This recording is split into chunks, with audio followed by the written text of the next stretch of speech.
పెళ్ళైనా పండగైనా వేడుక ఏదైనా పట్టు చీరల ప్రత్యేక వేదిక వారాహి సిల్క్స్.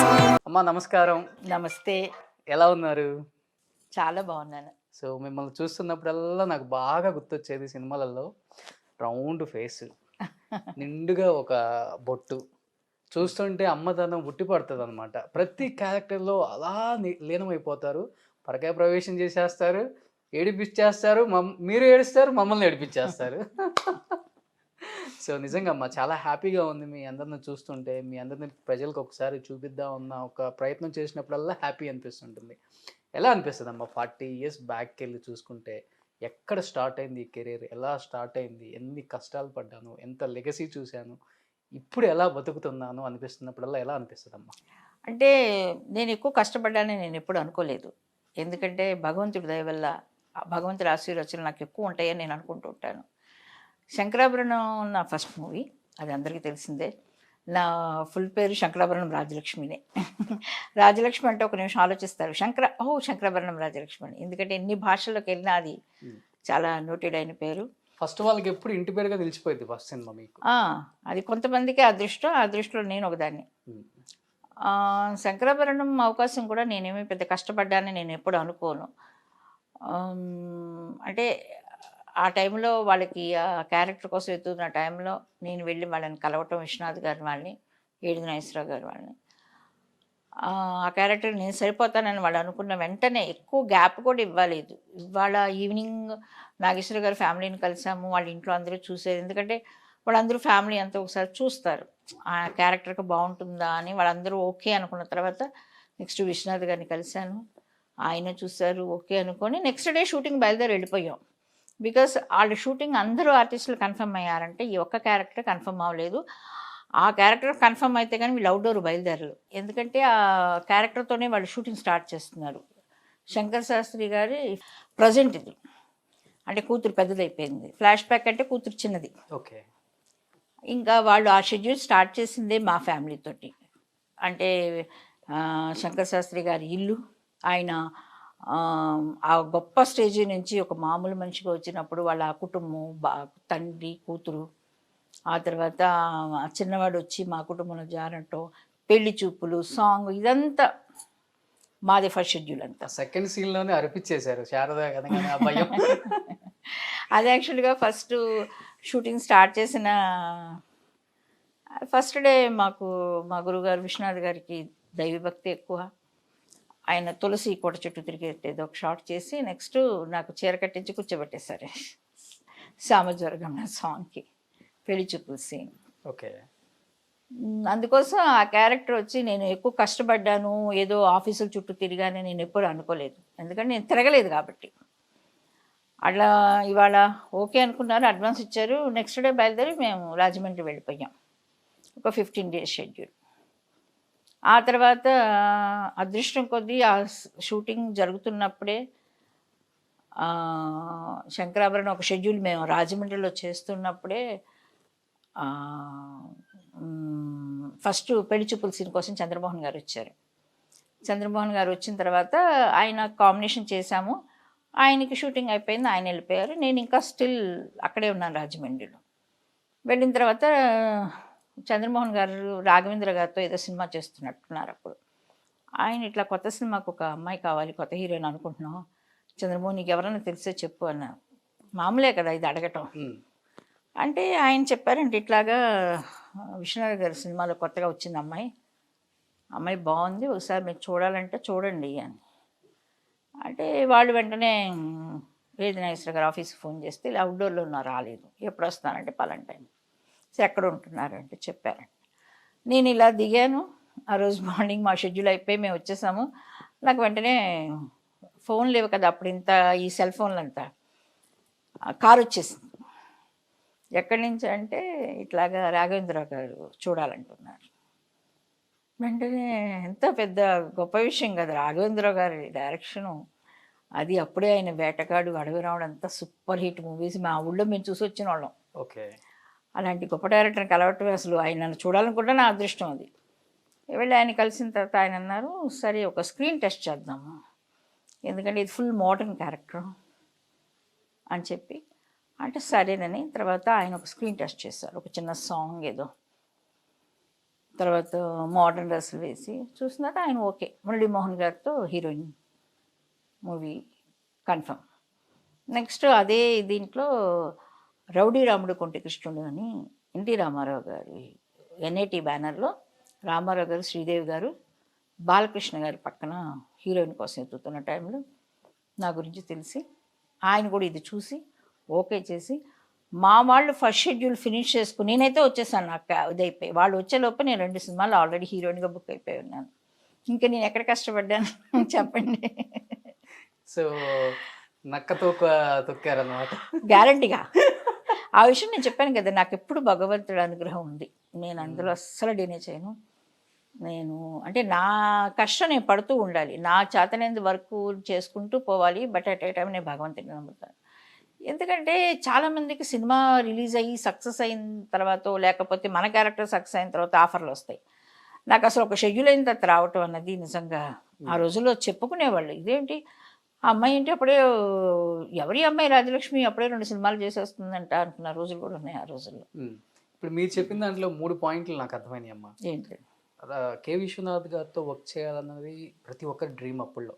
అదే ఆయన సినిమాలో వెనక కనపడితే చాలు మనకి మన జీవితం ధన్యం అయిపోద్ది అనుకుంటారు ప్రతి టెక్నీషియన్ కూడా, ప్రతి ఆర్టిస్ట్. అవును. అండ్ సెకండ్, చంద్రమోహన్ గారితో యాక్ట్ చేసిన ప్రతి హీరోయిన్ టాప్ హీరోయిన్ గా వెళ్ళిపోయిందంట.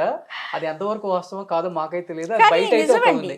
ఇంకొకటి, ఇమీడియట్ గా ఎన్టీఆర్ గారి సినిమాలో వర్క్ చేయటం గ్రేట్, అండ్ ఆయన చేత మీరు షబాస్ అనిపించుకున్నారు. Yes, yes. ఈ 3 రాఘవేంద్ర గారు ఎలాంటి డైరెక్టర్, ఆయన డైరెక్షన్లో నేను 2 సినిమాలు వెంటనే హీరోయిన్గా చేశాను. బాలకృష్ణ గారు, ఆయన అప్పుడే కాలేజీ ఫినిష్ చేసి వచ్చినట్టున్నారు. ఇద్దరం ఇక్కడే హైదరాబాద్ షూటింగ్.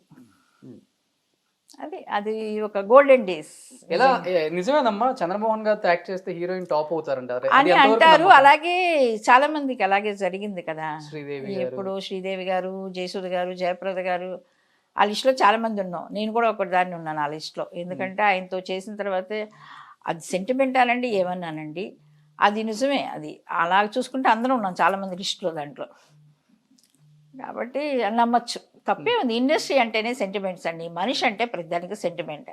ఆ సెంటిమెంట్ మనం నమ్మాల్సిందే. ఇందాక నేను అన్నాను భగవంతుడు దయ అన్నది, మరి సెంటిమెంట్ అనుకోండి. లేకపోతే ఎక్కడో తెనాల్లో పుట్టి పెరిగిన రాజలక్ష్మికి అసలు శంకరాభరణం అవకాశం రావటం ఏంటి, ఆ వెంటనే రామారావు గారి సినిమాలో రావటం ఏంటి, ఇది నేను ఎప్పుడన్నా నిద్రపోతున్నా నాకు కల్లో కూడా కనీసం ఊహించుకొని ఉండను కదా. రామారావు గారు ఆయన చూడటమే మాకు ఎంతో, అసలు ఎలా ఉంటుందంటే రామారావు గారిని చూడాలంటే అంత దూరం నుంచి చూస్తుంటే అయ్యో ఏదో దేవుడు చూసినట్టు. ఎందుకంటే మేము చూసిన సినిమాలు, ఆయన చేసిన క్యారెక్టర్లు చూసి చిన్నప్పటి నుంచి మాకు అలా అనిపించేది. ఒకసారి మా తెనాలిలో రామకృష్ణ థియేటర్ ఓపెన్ చేశారు. అప్పుడు నేను ఇంకా ఇండస్ట్రీకి రాలా. ఆయన థియేటర్ ఓపెనింగ్కి వస్తే మా ఇంటికి దగ్గర అనమాట అది. ఇక రామారావు గారు వచ్చారంటే అందరితో పాటు మేము చిన్నోళ్ళం పరిగెత్తాం. ఆ పక్క బిల్డింగ్ ఎక్క బిల్డింగ్ నుంచి రామారావు గారు అక్కడ చెయ్యూపి ఇలా తిరిగితే ఆహా మా జన్మ ధన్యమైపోయింది అనుకున్న మేము, మరి ఆయనతో కలిసి ఆయన్ని ఎదురుకి వెళ్ళి కలిసి జనవరి 1కి ఆయన కాళ్ళకి నమస్కారం చేసి, నిన్నే చూశానమ్మా శంకరాభరణం చాలా బాగా చేసేవారా అని ఆయన చేత అనిపించుకుంటే ఇంతకంటే మాకు నేషనల్ అవార్డులు ఇంకేమన్నా కావాలా? అది మేము చేసుకున్న పుణ్యం. అది మీరు అది దాన్ని సెంటిమెంట్ అనండి ఇంకోటి అనండి, అది నేనేం చెప్పలేను. సో తెనాలంటేనే కళాకారులకు పెట్టింది పేరు కదా. చాలా మంది ఉన్నారు అక్కడి నుంచి అగ్రనట్లు అంతా. తెనాలి అంటే వెంటనే మీది తినాలి, మంది తినాలి.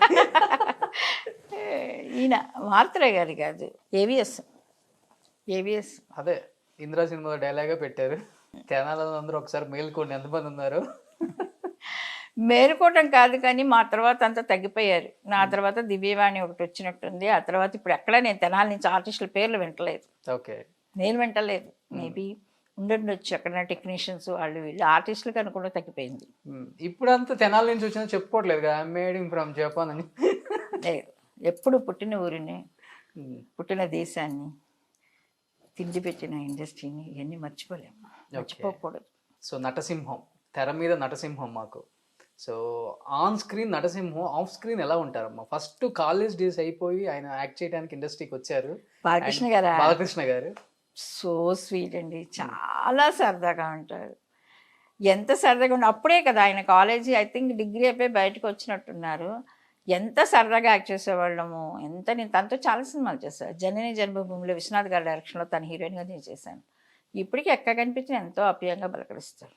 బాలకృష్ణ గారిలో మీకు బాగా నచ్చిన కామన్ పాయింట్ అంటే ఆఫ్ స్క్రీన్ ఎలా ఉంటారు అసలు కంటే? నాకు బాలకృష్ణ గారు అంటే నేను ఎప్పుడు బాలకృష్ణ గారిని పేరు పెట్టే పిలిచేదాన్ని. ఇప్పుడు కూడా ఎప్పుడైనా మామూలుగా మాట్లాడతాం. ఆయన పెద్దవాళ్ళని విపరీతంగా గౌరవిస్తారు. ఎందుకంటున్నానంటే నేను ఆ కళ్ళతో చూశాను. సీనియర్ ఆర్టిస్టులు ఎవరైనా వస్తే కూర్చున్నా కూడా లెగిసి వెళ్ళి ఆయన ఎదురు తీసుకొచ్చి వాళ్ళని కూర్చోబెట్టి ఆయన కూర్చున్నది అది నా కళ్ళతో చూశాను. అట్లాగే తోటి ఆర్టిస్టులు అంటే చాలా అభిమానంగా ఉంటారు. సిన్సియారిటీకి ఇంపార్టెంట్ ఇస్తారు. మనకు టైమింగ్ సెన్స్ ఇలాంటివన్నీ చాలా ఇంపార్టెంట్ ఇస్తారు. కోపం అంటారా, అది పక్కన పెట్టండి. ఎవరికైనా కోపం వస్తుంది. ఇప్పుడు మనం కోపం సిన్సియర్గా ఉందా నిజంగానే బాలకృష్ణ గారికి? ఏమో నాకు తెలుసు బాలకృష్ణ గారికి. అప్పుడైతే నేను ఎప్పుడు చూడలేదు. మీ ఫ్రాంక్గా చెప్తున్నాను, అబద్ధం కాదు. మీ కెమెరా ముందు చెప్తున్నాను కాదు. నేనైతే ఎప్పుడు చూడలేదు. నేను ఒక 3-4 మూవీస్ అలా చేశాను. నేను ఎప్పుడు చూడ. మంచి వ్యక్తి, చాలా మంచి వ్యక్తి, చాలా చాలా మంచి వ్యక్తి. మనం ఇప్పుడైనా ఎక్కడ కనిపించినా ఎంత ఆప్యాయంగా పలకరిస్తారు. ఒకసారి అంటే అంత పెద్ద రామారావు గారి కొడుకు ఏంటి అసలు, మా మదర్కి ఒంట్లో బాగాలేదు, ఆపరేషన్ అయిందంటే మేము కథానాయకుడు సినిమా చేస్తున్నాం. ఓకే. మా అమ్మగారితో చాలా ఇదిగా ఉన్నాడు. అమ్మ అనుకుంటే చాలా ఆప్యాయంగా ఉండేవారు. అమ్మ ఎలా ఉన్నారమ్మా అంటే మేమంతా అప్పుడు అమ్మ వాళ్ళు వచ్చేవారు కదండి షూటింగ్కి, అందుకోసం బాగా పరిచయం అనమాట. అయితే అమ్మ ఎలా ఉందంటే అమ్మకి ఇలా కొంచెం చిన్న మైనర్ ఆపరేషన్ జరిగింది ఇవాళ అంటే నేను వస్తాను ఇంటికి అన్నాను. నాకు నిజంగా షాక్ అనమాట. ఎందుకంటే అప్పటికి కథానాయకుడు సినిమా కూడా పెద్ద హీరో రామారావు గారు అబ్బాయి, మనం ఎలా ఎక్స్పెక్ట్ చేస్తాం. అమ్మని చూస్తాను వచ్చి అన్నాను. అంటే రావద్దని అనలేం కదా, మాకు తొందరగా షూటింగ్ అయిపోయింది సరేనని చెప్పి నేను వచ్చేసాను. ఇద్దరం కలిసి వచ్చాం. వస్తే మా ఇంట్లో ఆ రోజు సత్యనారాయణ జరుగుతుంది. ఓకే.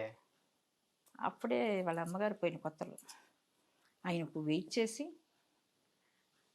అమ్మని చూసి పలకరించి పూజ అమ్మ పూజలోంచి గబికం లేచి రాలేదు కదా, అందుకోసం వెయిట్ చేసి చూసి పలకరించి ఎలా ఉన్నారు అని అవన్నీ మర్చిపోలేమండి. అంటే అంత అభిమానం, ఒక అభిమానం అంటే అంత అభిమానిస్తారు. అంటే పెద్దవాళ్ళని గౌరవించటం అవన్నీ రామారావు గారి దగ్గర నేర్చుకున్నాం మేమంతా. ఆయన కూడా అంతే. ఓకే. సో రామారావు గారితో యాక్ట్ చేయడం అనేది ఒక వరం ఆర్టిస్టులకి. తప్పకుండా. అయ్యో కళండి బాబు, ఆయన చూడటమే ఒక పెద్ద కళ మాకు. అలాంటిది పక్క నుంచి యాక్ట్ చేయటువంటి ఇంకా అసలు ఇమాజిన్ చేయలేము కదా. ఎలా ఉంటుందమ్మా సపోర్టింగ్ ఆర్టిస్టులకి? అంటే ఆయనేమో సింగిల్ టేక్ ఆర్టిస్ట్, ఎలాంటి డైలాగ్ అయినా అవలీలుగా చెప్పేస్తారు, మనిషి భారీగా ఉంటారు. మేము కొంచెం భయపడుతూనే ఉండేవాళ్ళం పక్కన, కానీ ఆయన చాలా ప్రోత్సహించేవారు. ఏదన్నా కూడా రాజలక్ష్మి ఏం పర్వాలేదు కమాన్ అనేసరికి మనం కొంచెం ధైర్యంగా, అంతేగాని మనల్ని డిస్కరేజ్ చేసేవాళ్ళు కాదు. అందుకోసం వాళ్ళు గొప్పనట్లు అయ్యారు. ఏంటి ఇన్ని టేకులు తీసుకుంటారు ఇవన్నీ? ఏమో ఎప్పుడు నేను వినలేదు. నేను రామారావు గారితో కనీసం ఒక 5-6 సినిమాలు చేస్తుంటాను. నేను ఎప్పుడు అసలు ఇంత కూడా నాకు ఇది లేదు, గుర్తులేదు. రామారావు గారిని తలుచుకుంటే ఎన్నెన్నో మంచి మంచి విషయాలే గుర్తు వస్తాయి. ఎంత జోవిలుగా ఉంటారు అంటే అందరితోటి మాట్లాడతారా నవ్వుతూ అంటే చెప్పలేము, బాగానే మాట్లాడతారు. మనం వెళ్ళి మాట్లాడతారు. కాకపోతే మనకే ధైర్యం ఉండదు అంత దగ్గరికి వెళ్ళి మాట్లాడేంత ధైర్యం. కానీ ఆయన చాలా ఫ్రీగా ఉంటారు. చాలా ఫ్రీగా ఉంటారు. ఆయన ఒక గెటప్ వేస్తే నైట్ షూటింగ్ ప్యాకప్ అయ్యే వరకు తీరంట కదమ్మా. అవును. ఎలా ఉంటారు అసలు? ఇప్పుడు మన వాళ్ళు 1 అవర్లో కొంచెం గ్యాప్ వచ్చిందంటే క్యారవాన్లోకి వెళ్ళిపోయి ఎందుకు అనుకోవటం, ఇప్పుడు కంపేర్ ఎందుకు అంటే ఇప్పుడు నేను రామారావు గారితో పౌరాణిక సినిమాలు అయితే ఏమీ చేయలేదు, కానీ చెప్పున్నారు కిరీటం పెడితే ఆయన మార్నింగ్ మళ్ళీ ప్యాకప్ అయిన తర్వాత మార్నింగ్ 6 o'clock ఆయన మేకప్ అంతా రెడీ అయిపోయి కిరీటం పెట్టుకుంటే మళ్ళీ ప్యాకప్ అయిన తర్వాత తీసేవారంట. వెయిట్ 8 ఎంత ఉందో అది మరి దానివల్ల ఆయనకు బరువు కూడా తెలిసేది కాదు. మేబీ నేను అనుకోవటం ఆ క్యారెక్టర్ ఊహించుకున్నప్పుడు వీళ్ళు ఇలాగే కదా ఉండేవాళ్ళు అనుకునేవారేమన్నా, నాకైతే తెలియదు. నేను అంటే మిగతా నేను చేసింది రౌడీ రామగుంట కృష్ణుడు, జెస్సీ చౌదరి, మన దేశం అవన్నీ మామూలు క్యారెక్టర్స్ కదా. అందుకోసం నాకు ఇది వింటమే తప్పితే నేనైతే కళతో చూడలేదు ఏది కిరీటం వాటి గురించి. ఏదైనా సింగిల్ టేక్లు అయిపోద్దా రామారావు గారిది? ఇందాక మీరు చెప్పినట్టు ఎందరో మహానుభావులు, ఉమ్. అలాంటి మహానుభావులతో మేము చేసాం. రామారావు గారు, అందుకే మీరు కూడా అందుకే చెప్పింది ఆ మాట మీకు కూడా. నాగేశ్వరరావు గారు, రామారావు గారు, అది మేము ఎంతో గర్వంగా చెప్పుకోగలుగుతాం. ఎలాగంటే ఇంత గొప్ప వాళ్ళతో మేము చేసాము. తమిళ శివాజీ గారు అవ్వచ్చు, మలయాళంలో ప్రేమనజీర్ గారితో అవ్వచ్చు, అందరితో వచ్చేసాం.